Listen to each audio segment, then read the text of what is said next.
Thanks for downloading a 3CR podcast. 3CR is an independent community radio station based in Melbourne, Australia. We need your financial support to keep going. Go to www.3cr.org.au for more information and to donate online. Now stay tuned for your 3CR podcast.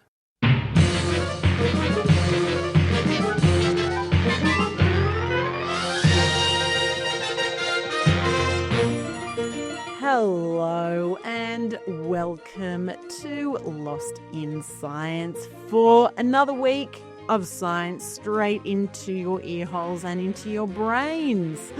My name is Claire, and with me this week I have Chris.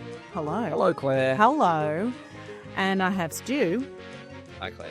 And this week on the show, it's one of my favourite times of the year. There's a couple of favourite science times in the year, and this is one of them because the Ig Nobel Prizes have just been announced.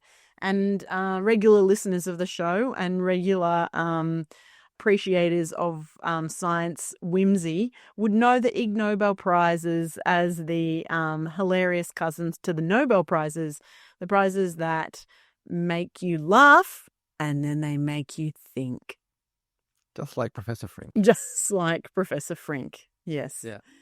And this week we love them so much. We're dedicating a whole episode to it because there is some brilliant science and some hilarious science in here to tell you all about.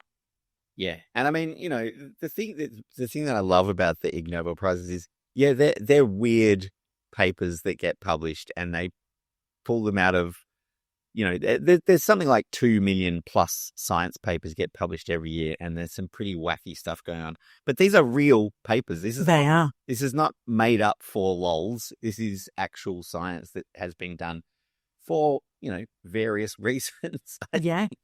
And as everyone will find out when we get stuck into the stories, the research isn't necessarily just from this year. They have a wide net, a large, far-reaching net that they cast to be able to award the Ig Nobel Prizes on a yearly basis. So, I mean, should we just get stuck into it? Totally. Absolutely. All right, let's go.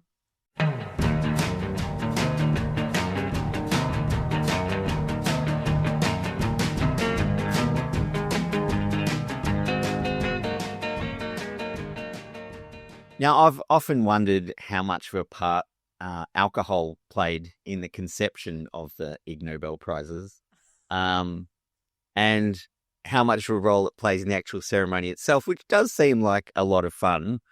They do annually present these in person to people who are willing to show up and join in on the joke, I suppose. But as if to inflame my suspicions, this year's prizes have not one but two alcohol-related awards. One for aviation, which is of a biological kind. Yeah, booze and aviation. What we all want to know, how booze and aviation mix or don't. And the other is the coveted Ig Nobel Peace Prize, which I'll get to a bit later. But first of all, let's look at the aviation prize, or as I've taken to calling the paper for which it was awarded, Booze for Bats. So animals in the wild are known to consume fermented fruits as part of their diet, sometimes apparently on purpose. One paper recently showed that a population of chimpanzees consumed the equivalent of a full-strength beer's worth of alcohol every day. Wow. But it wasn't clear from that paper whether they consumed more on Fridays or on the weekend. They do seem to enjoy the effect of the ethanol in the fermented fruit. But one animal that apparently does not enjoy the buzz are Egyptian fruit bats. And they apparently deliberately avoid fruit which has started to ferment. And some Colombian researchers wanted to find out why they avoided the fermented fruit. So they set up a controlled enclosure. We still allowed the bats to fly from one end to the other, and then started giving them progressively more alcoholic Oh, no. Basically, Drinks? Wow. dosed food. They were giving him booze in various forms, but they basically wanted to see what was the effect of the ethanol on the performance of the bats. So what they discovered was that when bats have had a few, they flew more slowly from one end of the corridor to the other. And they put that down to the effects of the booze. They were slower moving. They also noted that the bats' echolocation systems seemed to perform poorly in the bats that have been given more ethanol than the control group. So obviously this may seriously affect the bats' ability to forage for food, potentially make them more susceptible to predators and other, dangers that come with drinking booze, basically. In other words, to any bats who may be listening, don't drink and fly. Just avoid that fermented fruit. But they naturally. I mean, they smell it. It sounds like they don't need the public service announcement. It sounds like they've already figured it out. I figured it out. Yeah. Teetotaling bats already, apparently.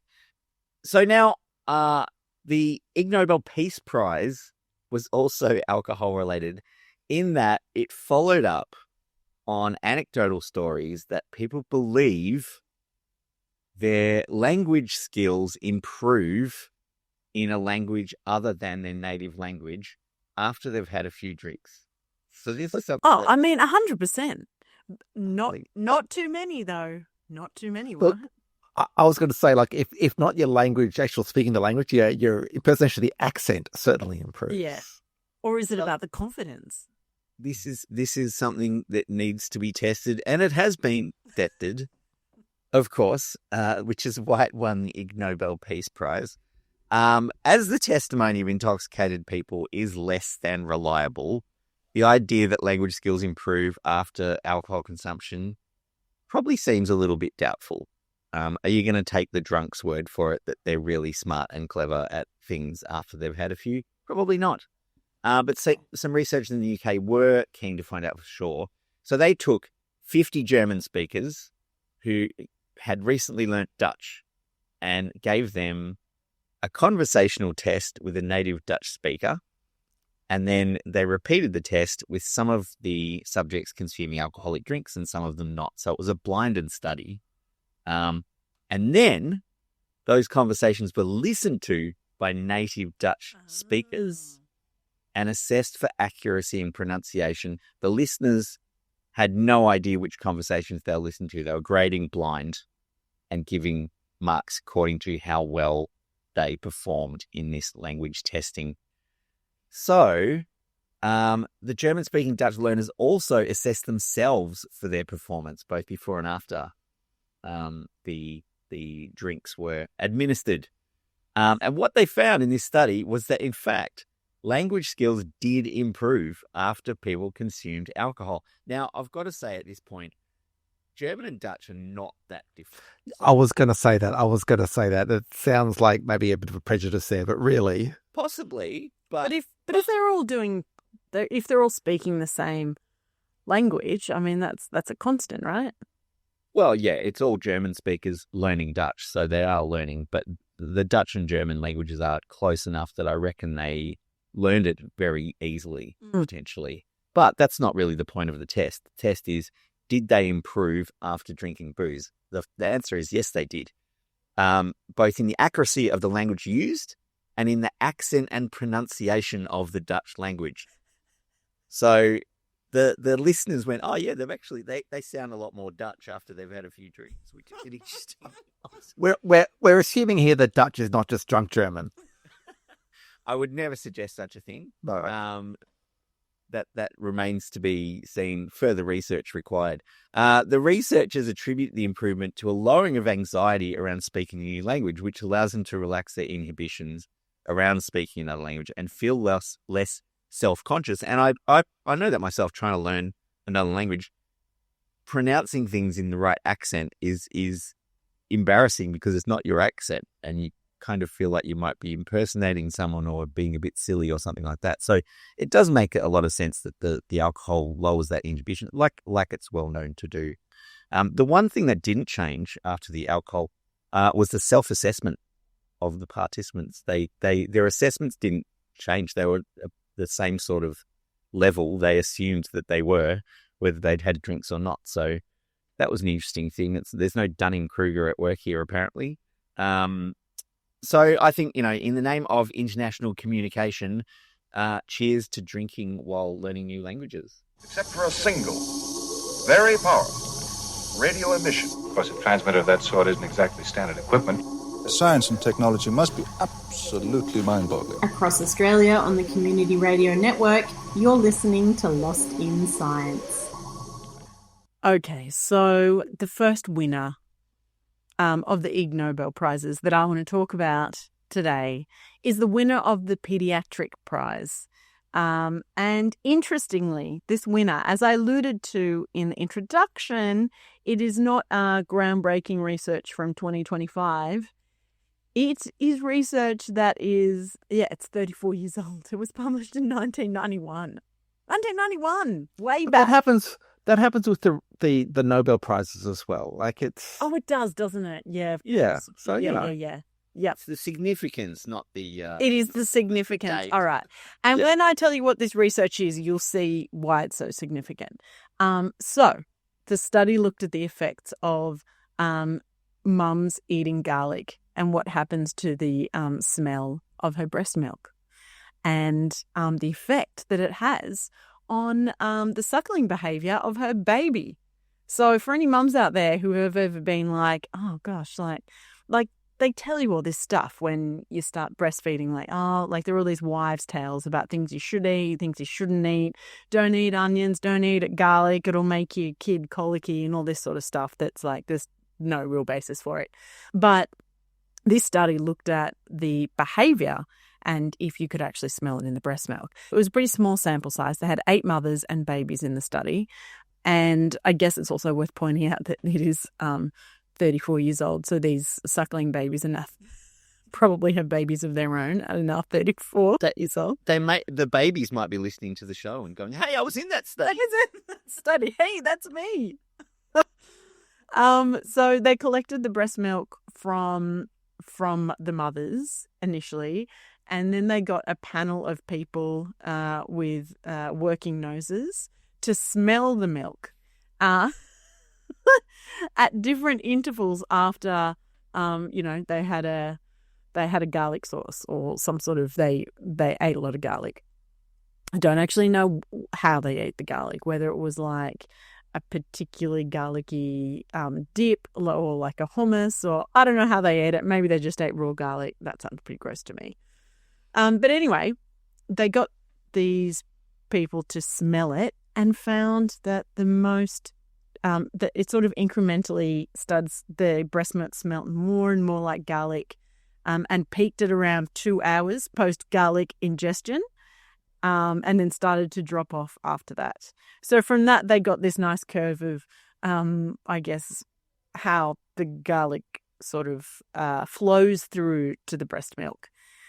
So then they started looking at the behaviour of the babies over that time.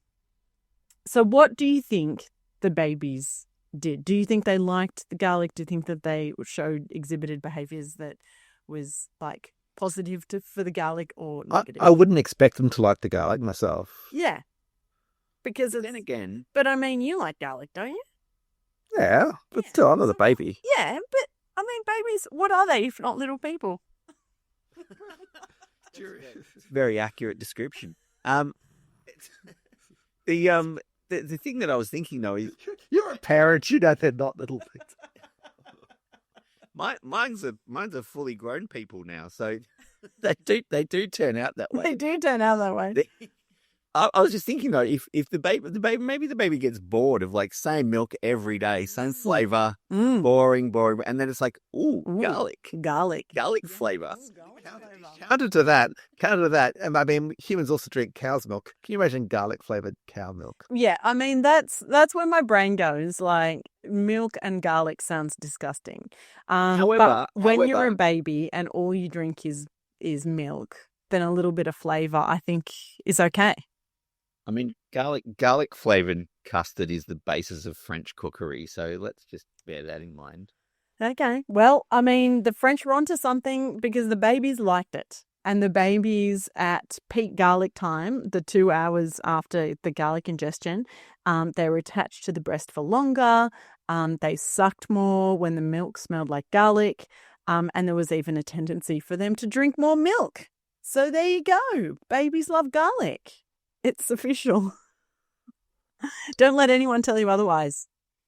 Yeah, I do know from like a dairy farming point of view that they don't like cows eating strongly flavored things because it does affect the flavor and the smell of the milk. But you know that's a product rather than an individual choice. Whether the cows like it or not, or the calves like it or not, we'll never know because they're allowed to eat it. Well, or maybe that'll be Ig Nobel Prize next year. Calf preference for garlic milk. So the other prize that caught my attention this year was the nutrition prize. Don't be deceived though. This is no ordinary nutrition. This study was looking at the preferred pizza topping, not of humans, of the agama lizard, also known as the rainbow lizard. It's a very colourful, very common lizard. It's found in sub-Saharan Africa, around picnic areas and in towns. I remember it when I was there in Tanzania. It was like eating a lot of food from around the ground of a picnic area. So researchers from Italy decided they wanted to figure out what the key to the rainbow lizard's success was in cities and built-up areas. So, and when they observed these lizards, that they actually sort of go into tourist areas, and in this particular beachside town in Togo, they were going in and actually stealing pizzas from the tourists. So they started thinking, I wonder if pizza is their key to success. And if so, what kind of pizza? What topping is their preferred pizza? So they set up an experiment to see what pizza the lizards like best and what they shunned. I don't know if you want to have a guess about their favorite pizza. Just tell Okay, I'm just going to tell you. From my background reading, I do know that turtles living in the sewers of New York City prefer pepperoni pizza. Okay, yeah. Teenage Mutant Ninja Turtles. That's a Teenage Mutant Ninja Turtle joke. So there we go. that might be the mutation, but yes, just throwing it out there. Okay, it wasn't pepperoni. It's 4 cheeses. 4 cheeses pizza was the Quattro preferred. formaggio, that's one of my favourites. Quattro, you and the rainbow lizard, Chris. Who knew? Common, yeah. Who knew?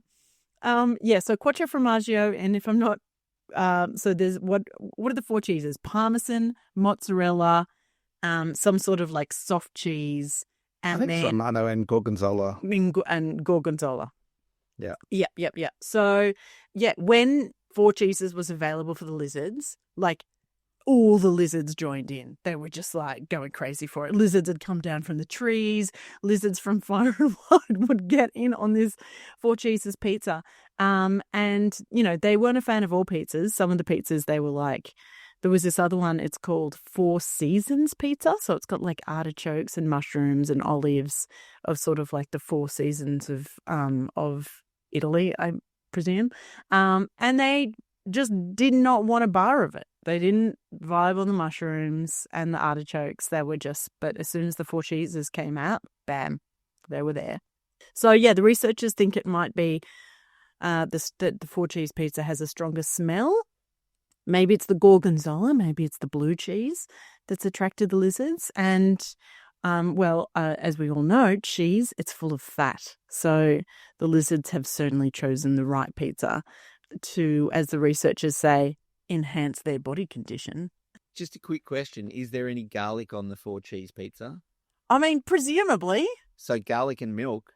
Oh, there we go. A preference. It's a preference. It's a preference for lizards and baby humans. Anyway, lizards, baby humans, all of you, go get your dairy and live your best life.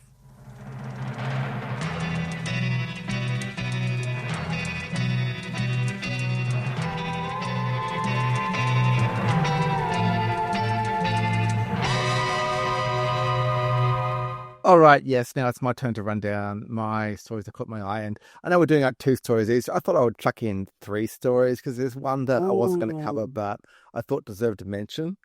It's the chemistry prize, which I won't go into great detail about. I don't know if you saw about this, but essentially it was some researchers who wanted to test whether basically Teflon, like bulking out food with Teflon, was a way to fill people up, basically, without changing the calorie content of the food, just make it more filling. And That is wild.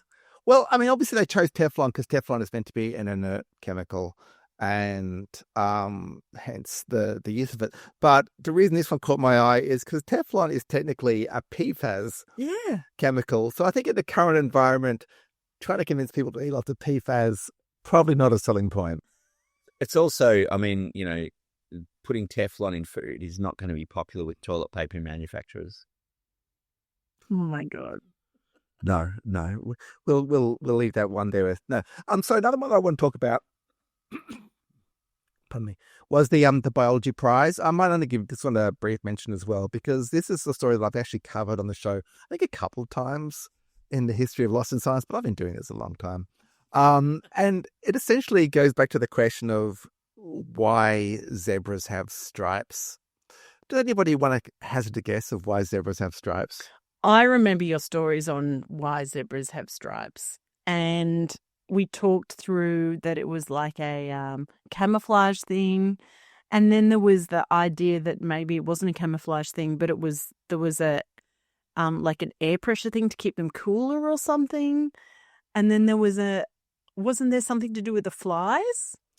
Yeah, so the camouflage thing has been pretty much debunked for various reasons, including that like the lions and hyenas are kind of the main predators of the zebras, and they will attack them from a distance for starters, so where the stripes are kind of less relevant. But also, lions in particular tend to hunt at night. And so the idea that they're a long way away, it's nighttime, the effectiveness of stripes for predation, protecting from predators, is probably not a great help. I mean, they're not exactly hiding in long grass, these zebras. So it's, that one's pretty much debunked. So the two main hypotheses are the thermoregulation or the fly protection. The thermoregulation is the idea that the black stripes and the white stripes have a temperature difference between them. They absorb heat different ways, and that maybe makes air currents to help cool them off. The fly one is a bit more complicated because no one quite knows the mechanism. There's something you might do with, like, some flies have use polarized light in their vision, but again, it's not clear. This research that won the Ig Nobel Prize is related to the flies. It is one that I think I covered the last time I did this story, so because it dates back a fair while to 2019, where some researchers basically they painted cows in Japan with zebra stripes. To see whether that would protect them from flies, and it did. It did protect them from flies. The question remains, whether Japanese flies are the same as African flies. But also some people have studied, the prevalence of zebra stripes versus the patterns of zebra stripes versus fly distribution. And the jury is still out. There is no consensus on this hypothesis. So look, this is amusing because they painted cows, I guess, is the main thing, but it has not proven the case one way or another. People are still hotly debating the zebras, or hot and cold. It goes hot and cold, I guess, depending on how you want to do it. So of course the final prize I thought I'd chat at, me being me, of course I'm going to mention the physics prize, which this year was awarded to some Italian physicists who basically did a study on, I don't want to be stereotyped here. What do you think the Italian physicists studied? Was it rainbow lizards? No, your Stu's right. It was pasta. We already covered the pizza. And they studied pasta. Essentially, the story that they've told is that they were kind of away from home. They were all getting together and trying to make pasta to memories of home and trying to get it right. And in particular, one type of pasta, which is cacio e pepe, apologies for pronunciation, which is basically cheese and pepper, and trying to work out how you make a cheese and pepper sauce without the cheese kind of separating, coming into lumps, essentially. What they call the mozzarella phase is where the cheese joins up into big clumps. Because it's an easy recipe to make, the ingredients are simple, but it's difficult to actually get right. Yeah. And look, the details. Look, I mean, this is the kind of story that I would normally do, I think, on this show, and I would try to make it and demonstrate it. But I read the paper, and it's more complicated than I thought. Essentially, what it comes down to is that so the cheese is kind of it's emulsified in the mixture with the pasta, and the starch so you normally add some water from cooking the pasta that helps stabilize the emulsion. And so having some starch there helps keep the cheese from clumping. And the more starch, the more protective it is of this clumping from the cheese. The better the cheese kind of makes it kind of a creamy quality. There is a limit, though, that if you have too much starch, it starts to get all kind of too stiff and that sort of thing. So in part of this paper, they worked out the ideal mixture of starch with cheese to get the working.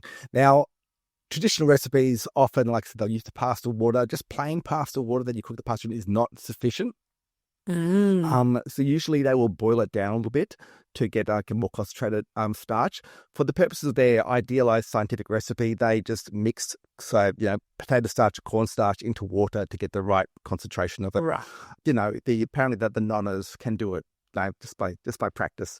But yeah, so if you want to check out the paper, they do have the recipe for an ideal cacio e pepe. It is, like I said, it's more complicated, but it's a good thing to learn if you were to make these traditional Italian things yourself. And the magic of starch, I didn't realize that starch was such an important part of it. Normally you just add the pasta water in these recipes. You think, just a bit of, I don't know, spaghetti flavor or something. But it's actually, the starch is the important part of making the sauce. And so important to bear in mind of what is going on. Cooking is complicated, and that's why I love these science of cooking stories. And that's all we have time for on another episode of Lost in Science. Thanks for listening. Lost in Science is recorded on the lands of the Kulin Nations and the Ngunnawal people, and broadcast across Australia on the Community Radio Network with the kind support of the Community Broadcasting Foundation. If you would like to get in touch with us, we would love to hear from you. You can drop us a line at lostinsci@gmail.com. You can find us on Facebook, where we are Lost in Science on 3CR, or you can just tune in wherever you find us, on your radio, on your podcast, next week, when Chris, Stu, Lyndon and Claire get lost in science. Thanks for listening to a 3CR podcast. 3CR is an independent community radio station based in Melbourne, Australia. We need your financial support to keep going. Go to www.3cr.org.au for more information and to donate online.